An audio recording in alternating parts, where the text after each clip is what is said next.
In this video, I'm going to teach you how to bake the perfect vanilla cake that works at all times and that you can bake at home without needing any form of fancy tools. Make sure to watch till the end of this video because I have an in-depth teaching on how to achieve the perfect vanilla cake. 3, 2, 1, 0. 1, 2,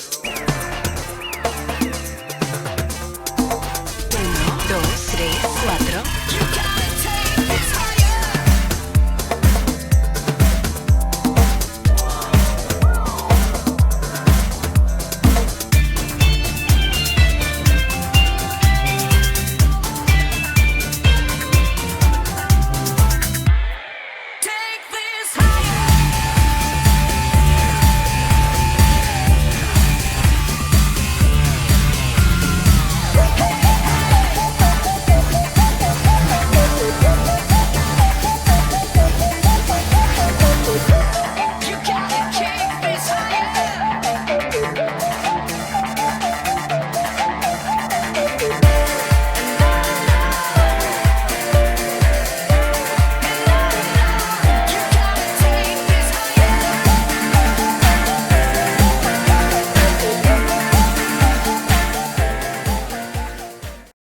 Hey y'all, welcome to Sweet Admirer. This is Kansi here with Sweet Admirer.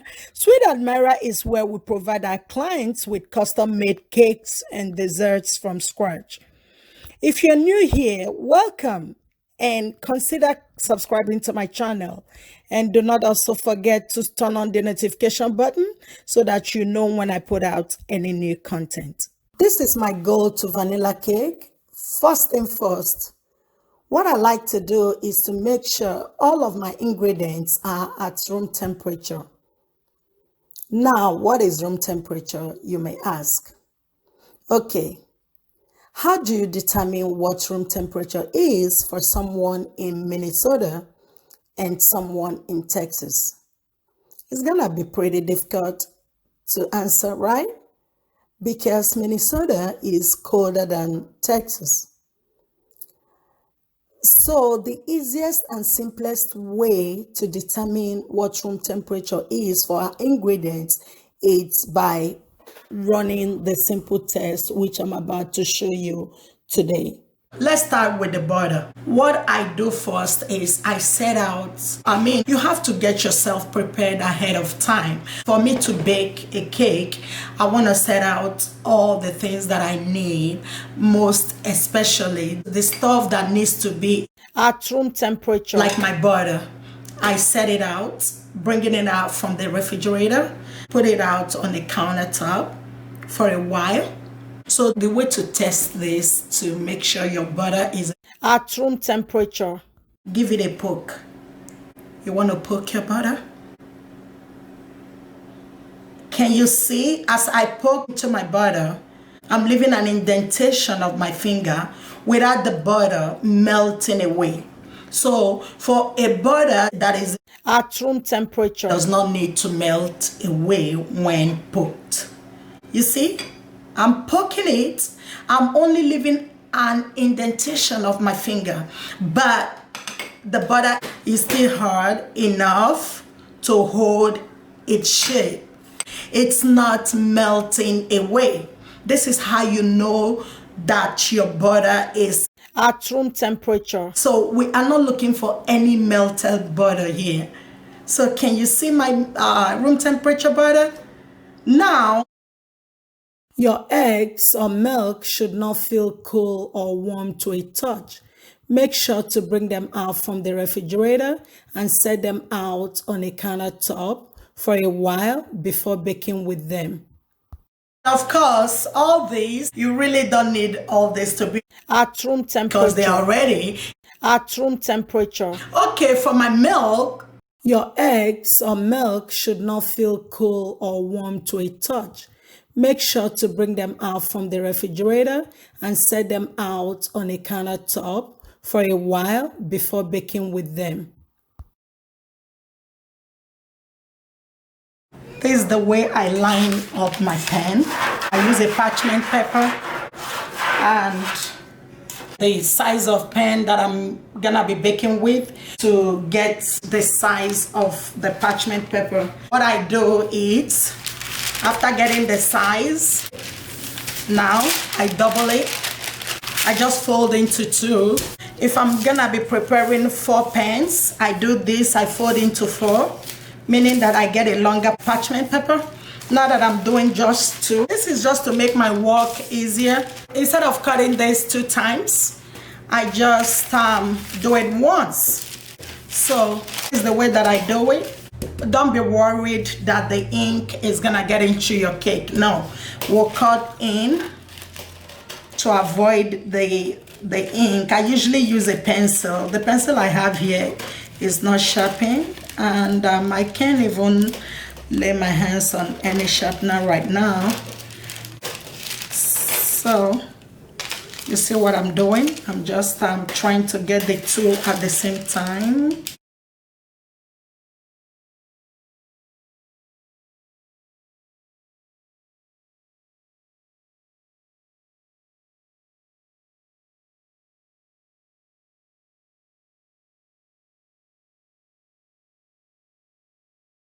Y'all, it pays to get a longer scissors. Now that you can bake a cake at home without having anything fancy, right? So let's do it, y'all. Now you will start with your butter. I'll break my butter into cubes and toss it into my mixing bowl. Now pouring your sugar into the mixing bowl as well. Remember, I would put down everything I use. The ingredients are gonna be listed down in the description box below, so make sure to check them out. If you have your butter and your sugar into the mixing bowl, you go ahead and run your mixer on a high speed. I'm gonna set my timer for 5 minutes and I will run my mixer.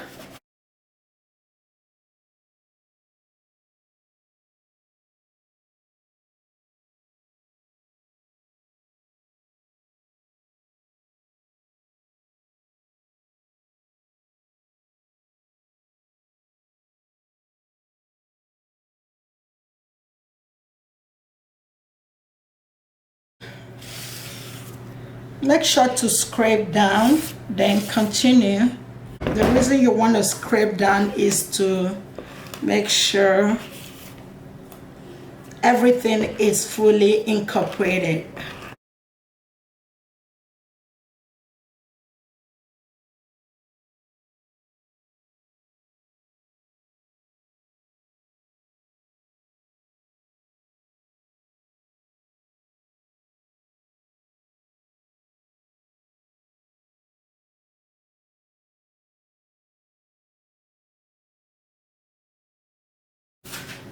You want to scrape down after you are done, that your 5 minutes is completed. The next step is to start incorporating your egg into the mixture. I have 4 eggs here. You want to start adding your eggs one after the other. You don't want to rush all the eggs into the mix. Make sure it's fully incorporated before you add the second one. Now can you see it's disappeared? So I will add the second one. I'll go ahead and run my mixer.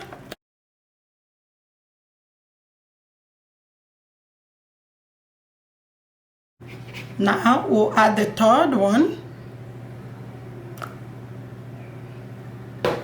Go ahead and run my mixer.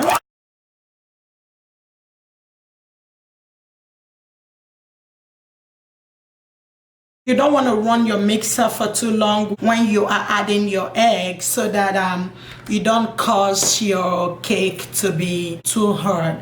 The only time you want to run your mixer for a longer period, it's when you are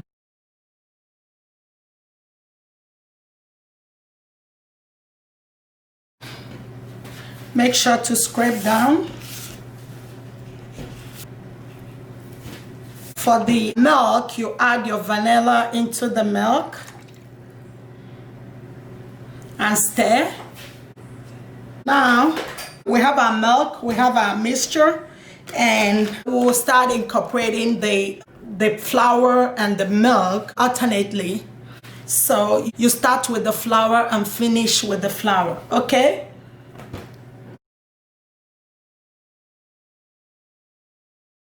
Now I'll put the flour.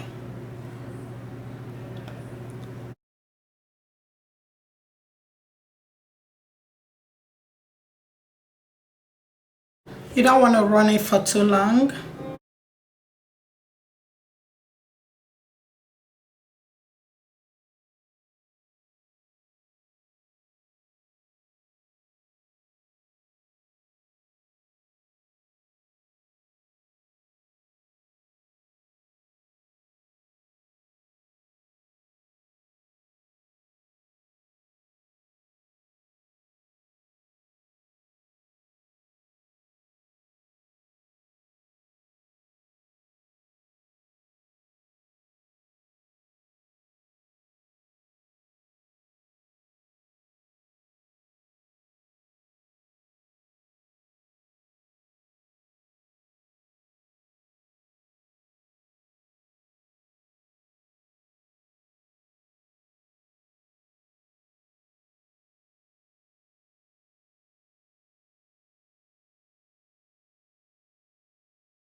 So you toss in the last batch.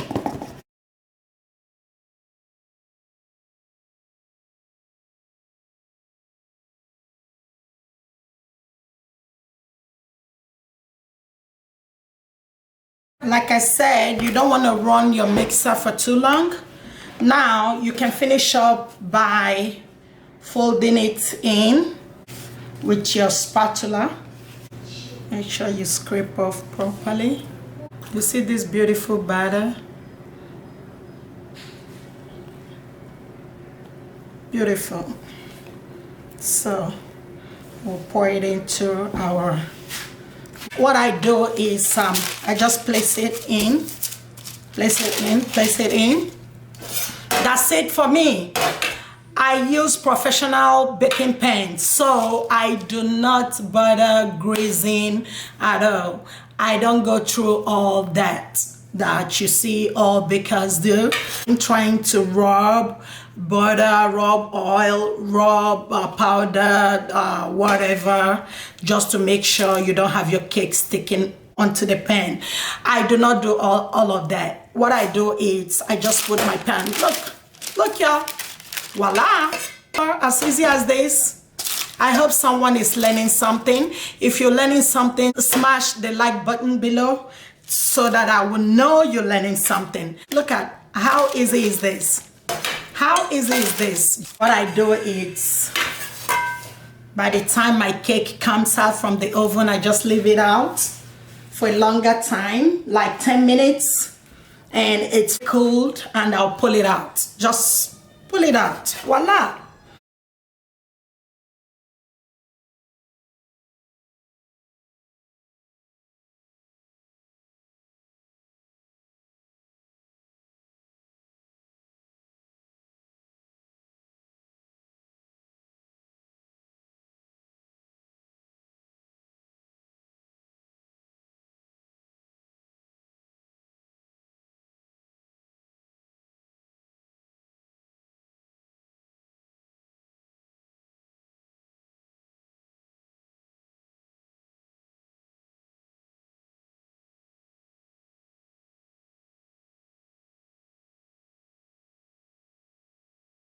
You're pushing your batter out to give it enough space to breathe.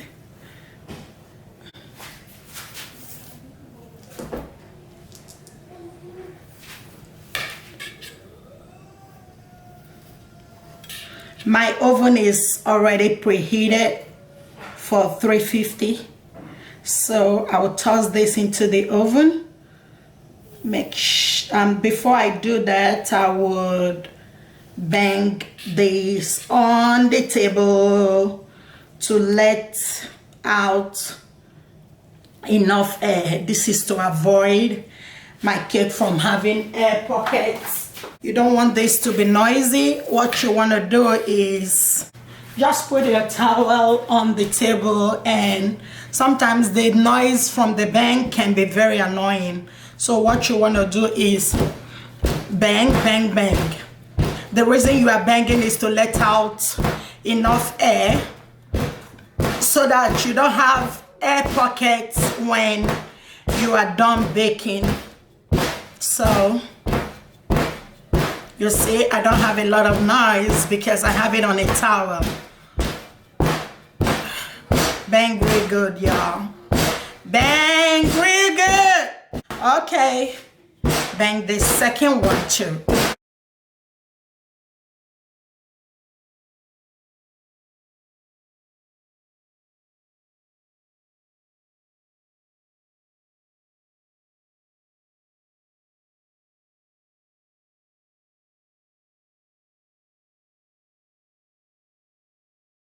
To check for fully baked cake, you want to put your skewer into it, and if it comes out clean, that means it's baked. You see?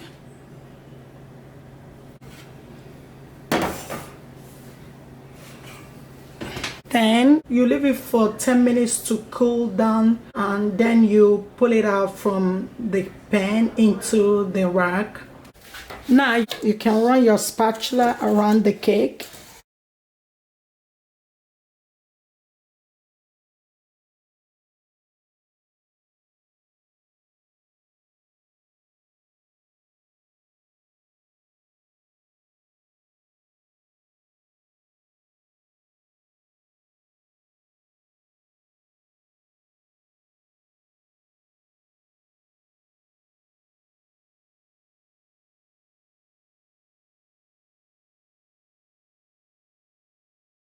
Now you see how beautiful this is. I'm gonna leave it on the rack to cool down completely, and make sure to keep watching. In my next episode, I'm gonna show you how to level a cake without using any form of fancy tool. Make sure to watch my next video.